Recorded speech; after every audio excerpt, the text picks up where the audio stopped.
Certainly. Here's Keynote 1 expanded to 500 words for the story asterisk. He was twice my age.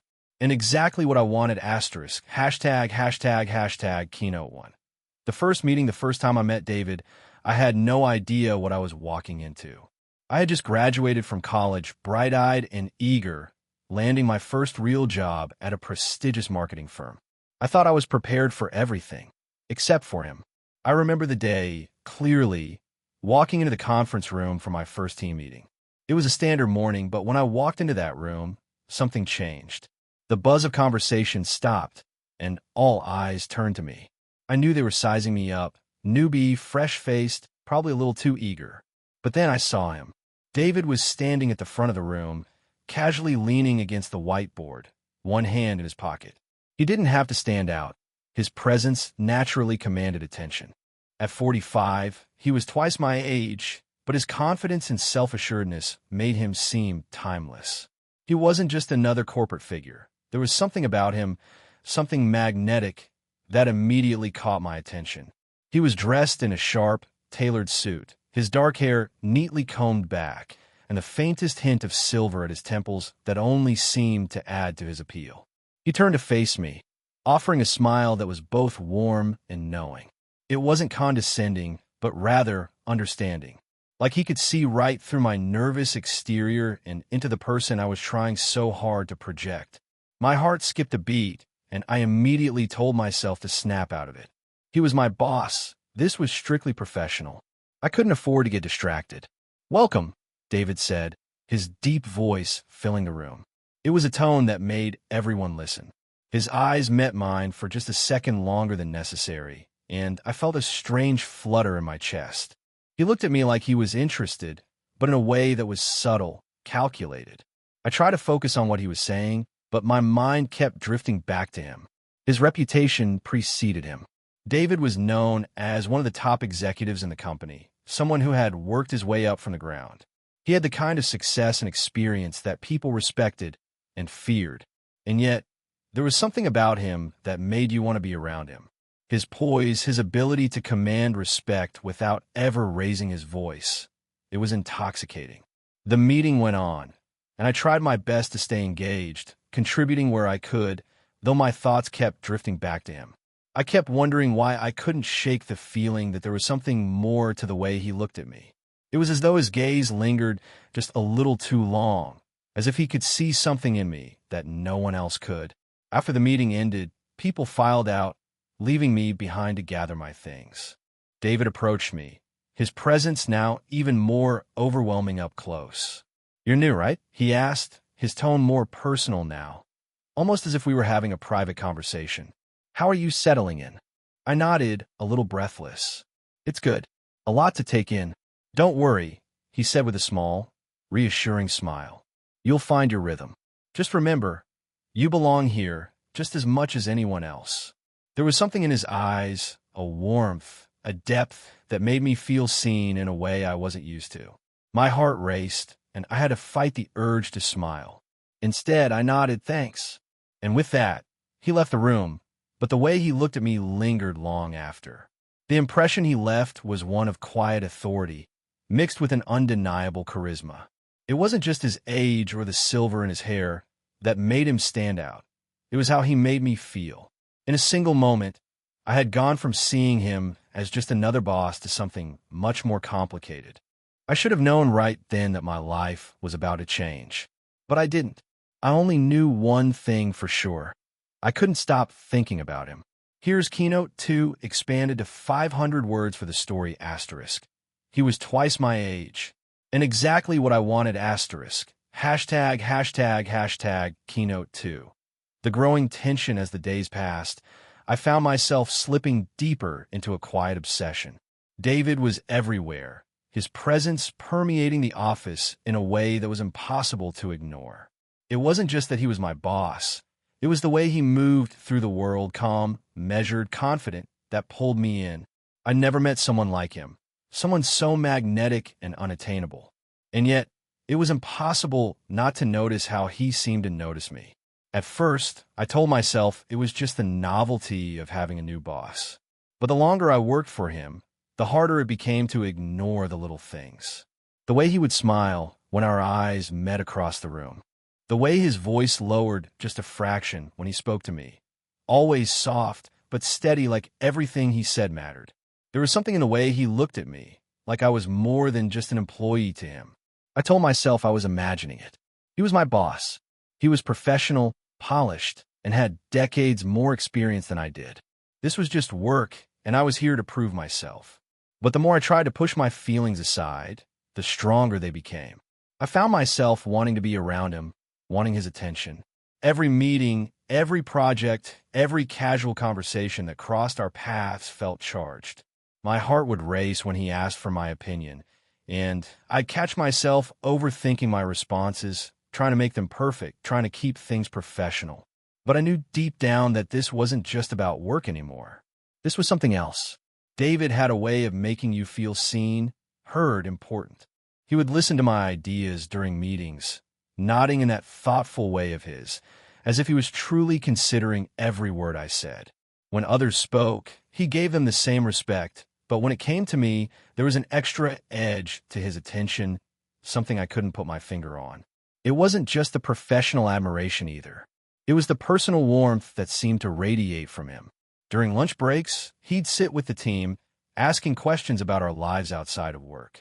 He was genuinely interested, and his stories about his own experiences were fascinating. He spoke with a depth that came only from years of living through both successes and failures. It was so easy to get lost in conversation with him. He had an aura of wisdom, combined with an effortless charm that made him magnetic. The more I spent time with him, the more I realized how deeply drawn to him I was. It was no longer just about his experience or his ability to lead. It was about everything that made him, his confidence, his self-assuredness, his laughter, the quiet way he moved through the world. And in moments when we were alone together, whether in meetings, walking to the elevator, or just exchanging quick comments in passing, I felt an undeniable pull, a magnetic force that seemed to draw me closer to him. I began to find excuses to work late, to be in the office when I knew he would be. It wasn't just about work anymore. I wanted to see him, hear him, be near him. But the deeper I fell into this unspoken attraction, the more complicated everything became. I knew it was dangerous to let myself get this close to him, but I couldn't help it. The temptation to cross that line, to allow whatever this was to grow, was becoming overwhelming. But even as I grew more aware of my feelings, I knew I had to be careful. David was twice my age. He was my boss. The consequences of acting on my feelings were too high. And yet, the tension between us continued to build, becoming harder to ignore with each passing day. Here's Keynote 3 expanded to 500 words for the story, asterisk. He was twice my age. And exactly what I wanted, asterisk, hashtag Keynote 3. Crossing the line, it started with the smallest of moments, the kind of moments I could easily dismiss if I tried hard enough. But I didn't want to dismiss them. I wanted to savor them, to hold on to the way David's presence seemed to fill the air whenever he was around. It wasn't just his age or his experience that attracted me. It was the way he made me feel important, valued, and for the first time in a long time, seen. It was a Wednesday afternoon when it finally happened. We had just finished a team meeting, and the office was beginning to quiet down for the day. I was gathering my things, ready to head home, when I saw David standing by the door, leaning casually against the frame. He smiled at me as I approached, and the moment our eyes met, I felt a jolt of electricity pass through me. Heading out, he asked, his voice soft but deliberate, as though he was trying to keep the conversation going. I nodded, trying to keep my composure. Yeah, just finishing up some things. There was a pause before he took a step toward me. You don't need to rush off. There's a lot we still need to discuss about the upcoming campaign. His words, though professional, carried an underlying invitation. I hesitated for a moment. I had never stayed late on a project before, but something in his gaze made it hard to say no. He wasn't pushing me. He wasn't asking anything inappropriate. It was just that look, that knowing look he always had when he was focused on something. It was the same look he gave when he really wanted to understand something I was saying in a meeting. The intensity of it was overwhelming, and the thought of being alone with him in the office made my heart race. "Sure," I said, trying to sound casual even though my pulse was quickening. "I'll stay for a bit." I watched him smile again, that subtle, almost imperceptible smile that made his eyes seem to soften. "Great. I'll grab us both some coffee. You want anything?" The request seemed innocent, and yet there was an underlying tension I could feel between us. I didn't need coffee, but I told him I'd take one anyway. He left the office, and I sat down at my desk, trying to push away the nagging feeling in the pit of my stomach. I could already tell this was going to be different. This wasn't just another late work session. It was something else. David came back a few minutes later, his presence filling the room once more. He handed me the coffee, and as our hands brushed together, I felt an unexpected warmth, a jolt that traveled up my arm. I forced myself to look away, but I couldn't escape the way his gaze lingered on me. We settled into the meeting area, the quiet hum of the office around us creating an oddly intimate atmosphere. David started discussing the details of the campaign, but his voice seemed distant, as though he was speaking to me, but also somewhere else. I tried to focus, but all I could think about was the way he looked at me, how he seemed to see me in a way no one else had. It was as if he was waiting for something, watching for some sign, and in that moment I realized I couldn't deny the truth any longer. I was attracted to him, and not just a little bit. I was consumed by it, by the need to be near him, to feel the pull between us, to experience whatever this connection was that neither of us had acknowledged openly. When our eyes met again, the room felt smaller, as though the air between us had thickened. He didn't say anything for a long moment, just watched me with that unreadable expression. I wanted to say something, to make light of the tension, to pretend it wasn't there, but I couldn't. And then, in that quiet, charged silence, he spoke, his voice lower than before. "You know, I can't help but notice how hard you work. You're exceptional at what you do." His words were meant to be flattering, but I could hear the weight of something more beneath them. It wasn't just a compliment. It felt like an invitation. I knew, in that instant, that we were walking a fine line, and it would only take one small step for us to cross it completely. Here's Keynote 4 expanded to 500 words for the story asterisk. He was twice my age. And exactly what I wanted asterisk. #####. Keynote 4. The unspoken connection the days that followed that late afternoon meeting felt like a slow burn. Nothing overtly changed between David and me, but something was undeniably different. The air between us seemed charged, thick with an energy we hadn't acknowledged out loud, but that neither of us could escape. Every time our paths crossed in the office, I could feel the unspoken connection between us, an invisible thread that tugged me closer to him without either of us ever crossing that line. He continued to be the same professional, calm, and composed leader that he had always been. But I began to notice the small, almost imperceptible shifts in our interactions. He'd linger just a little longer when he spoke to me, his eyes meeting mine in a way that felt personal, as if there were things he was saying without words. He began sending me small notes, brief emails with a simple, "Good job on the presentation today," or "Keep up the great work," but each one felt like a silent acknowledgement of something more, a way of building our unspoken rapport. I told myself that I had to stay focused, that my attraction to him was just a temporary distraction. After all, he was twice my age, my boss, and in many ways untouchable. I had a career to build, and I couldn't afford to let my personal feelings get in the way. But every time I saw him, his warm smile, his confident posture, the way he always seemed to know exactly what to say, I found it harder and harder to ignore the pull between us.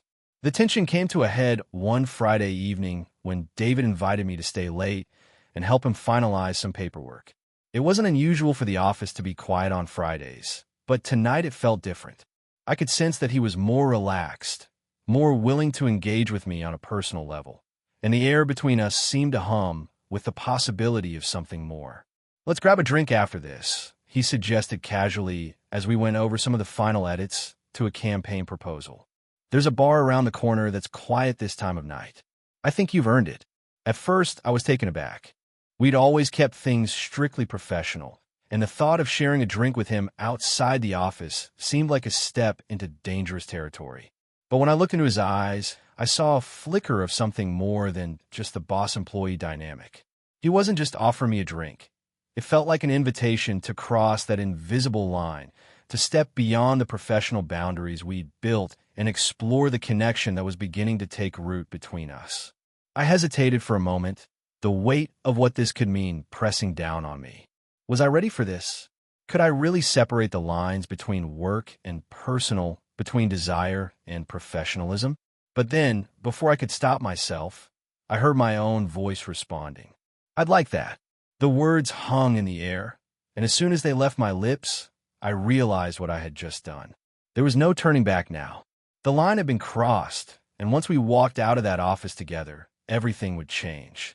David's smile widened, but there was something in his eyes now, something that hinted at the anticipation of what was to come. I didn't know what would happen between us after this, but I knew one thing for sure. This wasn't just a casual drink.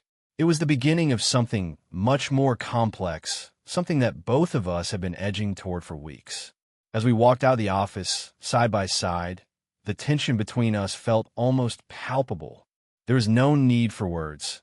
None of us spoke as we stepped into the cool night air. It was as though we were both silently acknowledging what had been building between us. And though I was unsure of what the future held, I was certain of one thing. The night was far from over. Here's Keynote 5 expanded to 500 words for the story asterisk. He was twice my age. And exactly what I wanted asterisk. Hashtag, hashtag, hashtag, Keynote 5. The night we crossed the line, the night began innocently enough. David and I walked out of the office together, both of us quiet, each lost in our own thoughts. The city was alive with its usual energy, lights flashing, people bustling by, the hum of traffic filling the air. It was as though the world was moving in rhythm, and for the first time, I felt like David and I were in sync too. There was a subtle but undeniable shift between us that hadn't been there before. The bar David suggested was tucked away in a quiet corner of the city, one of those hidden gems that only the locals knew about. The low hum of jazz music played in the background, and the soft clinking of glasses created a soothing atmosphere. We took a seat in a booth near the back, away from the crowd, and for a moment, it felt like we were the only two people in the world. I could feel the tension between us, but it was no longer uncomfortable. It was inviting. David ordered a whiskey for himself and a glass of red wine for me. As the bartender poured our drinks, he glanced at me with a slight smile, his eyes warmer now, less guarded. The moments before our first real conversation outside the office stretched out between us. We sat there, just the two of us, and I could feel the weight of our connection and the way our knees brushed against each other under the table. So, he began, breaking the silence, his voice low but smooth. How are you finding everything at work? His question was casual, but there was a certain depth to it, as if he wasn't just asking about my job, but about me, about how I was adjusting to everything. There was no rush in his tone, no expectation, just a genuine curiosity that made me feel comfortable. In that moment, I realized just how easy it was to talk to him. More than that, it was impossible not to want to talk to him. It's been great, I replied, my own voice betraying the nerves I hadn't been able to shake. Challenging, but I'm learning a lot. He nodded, his gaze never leaving mine. I can see that. You're smart, driven. I've noticed it since day one. His words had an unexpected weight, the compliment feeling both personal and professional. It wasn't just about my work, it was about me as I was. For a while, we talked about the campaign, but soon the conversation shifted, and we found ourselves discussing things that had nothing to do with the office. We talked about travel, life experiences, the books we had read. It felt natural, easy, like we had known each other for years instead of a few short weeks. But the more we talked, the more I realized how much I was drawn to him. Not just as my boss, but as him. The man sitting across from me had layers I was only just beginning to peel back. At one point, he leaned in slightly, his tone lowering as he spoke. You know, I've always been drawn to people who aren't afraid to challenge themselves. You're different in a good way. His words hung in the air between us, loaded with meaning. I could see the way his eyes held mine, the the faintest glimmer of something deeper behind them. The world outside the bar seemed to fade away, and all I could focus on was him. The way he was looking at me, the subtle shift in the energy between us. Without thinking, I found myself leaning forward, mirroring his posture. The distance between us was closing, and the connection between us felt inevitable. The tension, the unspoken desire, was thick in the air. And then, just as quickly, he pulled back, as if he'd suddenly remembered where we were. "We should probably get back to the office," he said, his voice soft, though there was a faint smile tugging at his lips. But I could tell he didn't want to leave. I didn't want to leave either. As we stood up to go, there was a moment of silence, and then our hands brushed as we both reached for our coats. That brief contact sent a jolt of heat through me. It was a touch that was too quick to be anything but accidental, but it still felt charged, like an unspoken acknowledgement of everything that had been building between us. The night ended without anything overtly happening. We walked back to the office in comfortable silence, but the tension between us had shifted, was no longer just a figment of my imagination. It was real, and it was only a matter of time before it would break. Here's Keynote 6, expanded to 500 words for the story asterisk. He was twice my age. And exactly what I wanted asterisk. Hashtag, hashtag, hashtag, Keynote 6. The moment of truth had happened when I least expected it. After that night at the bar, the dynamic between David and me shifted. Not drastically, but enough to make me realize that we were both playing a dangerous game. One that neither of us had fully acknowledged, but both of us had silently agreed to play. Our interactions at work became more loaded, more intense. It was clear that the connection between us was no longer just professional. There were moments, tiny fleeting moments, where it seemed like the world around us disappeared, leaving just the two of us in a space where anything could happen. At first, I tried to push the feelings away. I focused on my work, threw myself into projects, made excuses to stay late at the office, anything to keep my mind occupied and away from the tension that seemed to simmer beneath every interaction with David. But the truth was, it was becoming impossible to ignore. He was in my thoughts all the time, occupying my every waking moment. I couldn't shake the way he made me feel, how his presence pulled me in like a magnet, how his voice sent shivers down my spine, how every time our hands brushed, I felt a spark. The turning point came during a late afternoon meeting. It was supposed to be a routine brainstorming session, a chance for the team to go over the upcoming campaign, but the atmosphere felt different. The room was charged, and I couldn't stop the feeling that David's eyes were on me more than usual. Every time he asked me a question, there was something deeper in his gaze, a kind of unspoken communication that only I seemed to understand. As the meeting wrapped up, everyone filed out, but David stayed behind. He looked at me, and for a moment, I thought he was going to say something about the campaign.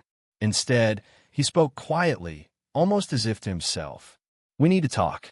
I froze, my heart skipping a beat. The words hung in the air, heavy with meaning. We needed to talk. The last time he said something like that, it was to discuss work, but this felt different. It felt personal.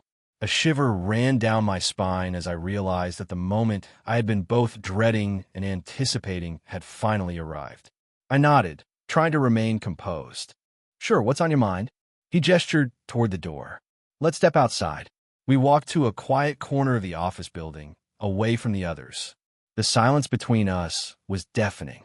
I could feel the weight of his gaze on me, the air between us thick with anticipation. It wasn't just the physical closeness, it was the emotional tension that was so palpable now, so undeniable. When we finally stopped walking, David turned to face me, his expression unreadable. For a moment, I wondered if I had been imagining everything, that maybe he didn't feel the same way I did. But then he spoke, his voice low and serious. "I've been thinking about you," he began, his words slow and deliberate. "I don't know if you've noticed, but things between us have been different lately. I don't want to pretend it's not there. I don't want to ignore it." His confession hit me like a wave.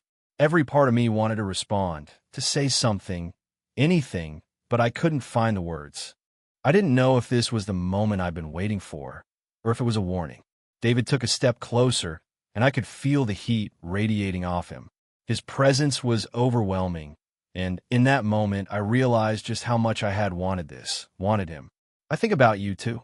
I finally managed to say, my voice barely a whisper. He let out a soft laugh, a sound that seemed to relax the tension between us, if only slightly.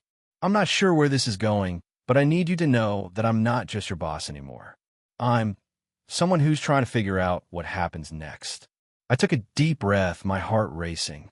There was the truth, unspoken but undeniable. He was offering me a choice, and in that moment, I knew that whatever happened next would change everything. Our professional relationship, the boundaries we'd worked so hard to maintain, all of it was on the verge of collapsing. But was I ready for that? Did I want to cross that line? Before I could respond, David reached for my hand, his touch warm and reassuring. It wasn't an aggressive move. It was calm, almost like he was asking for permission. And without thinking, I took a step closer, our fingers interlacing. We stood there for a long moment, just the two of us, neither of us speaking, both of us knowing that the next step could be a mistake or the beginning of something more. Here's Keynote 7 expanded to 500 words for the story asterisk. He was twice my age, and exactly what I wanted asterisk. Hashtag Keynote 7. The line we crossed the days following our conversation were a blur, each one heavy with anticipation. David and I hadn't spoken about what had transpired between us, the acknowledgement of our mutual feelings, at least not in any explicit terms. But there was a shift, a palpable tension that lingered in the air every time we were in the same room. We both knew what was hanging over us, but neither of us brought it up again, as if waiting for the other to make the next move. The truth was, I had no idea what I wanted.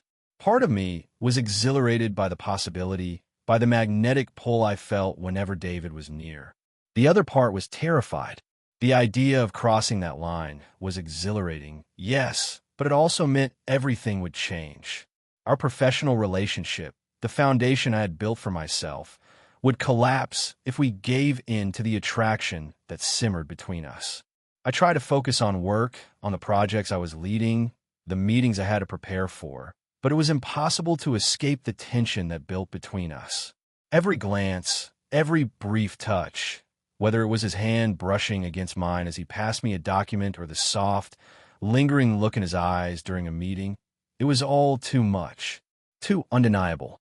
It was as though every second we spent together pushed us closer to the edge, to the moment where one of us would act on what we both knew was there. Then it happened. It was a Wednesday evening, and the office was quieter than usual. Most of the team had left for the day, leaving only a few of us behind to wrap up some last-minute tasks. I was sitting at my desk, reviewing a report, when David walked into the room, looking more relaxed than I'd ever seen him. He had taken off his jacket, his sleeves rolled up, his tie loosened, a look that was both casual and unexpectedly intimate. For the first time, I saw him not as my boss, but as just a man who had been, in every sense, in control of everything around us, including my heart. He stopped by my desk and leaned against the edge, his posture casual, but still exuding that confident energy I'd come to admire. "You're still here," he said, his voice a low rumble that made my heart flutter. I glanced up, startled by the sudden proximity. "Yeah, just finishing up some things." David nodded, his gaze flickering down to the papers in front of me, but I could tell his attention wasn't on the work anymore. His eyes were on me. There was a quiet intensity in his look, a hunger that had been building between us, one that we could no longer ignore.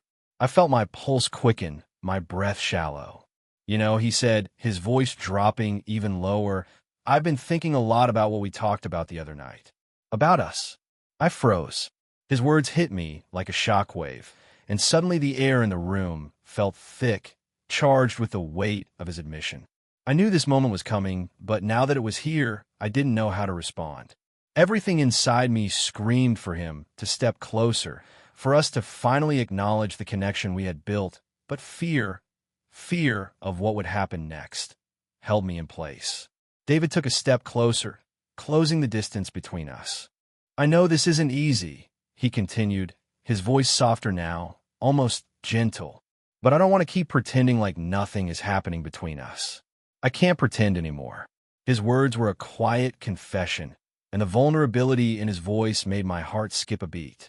In that moment, I saw him not as my boss, but as a man who was equally torn between desire and responsibility. I knew what he was offering me, and the question that had been running through my mind for weeks finally came to the surface. Do I want this? The answer was simple. I had wanted this for so long, but the consequences were daunting. Would it be worth it? Will we be able to keep things professional if we cross this line? Before I could speak, David closed the distance entirely. His hand gently cupped my cheek, his touch warm and steady.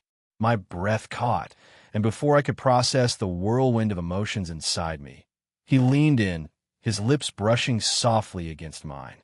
The kiss was tentative at first, hesitant, as though we were both testing the waters, unsure of what would happen next. But it didn't take long for the initial hesitation to disappear. The kiss deepened, and the world around us fell away. There were no more questions, no more doubts. In that moment, there was only us. When we finally pulled apart, the silence between us was heavy, but it was different now. The line had been crossed. There was no going back. David's voice was a quiet murmur. I'm not going to apologize for this, but we have to figure out what happens next, together. And as I looked into his eyes, I knew that the road ahead would be uncertain. But whatever happened, we'd be facing it together.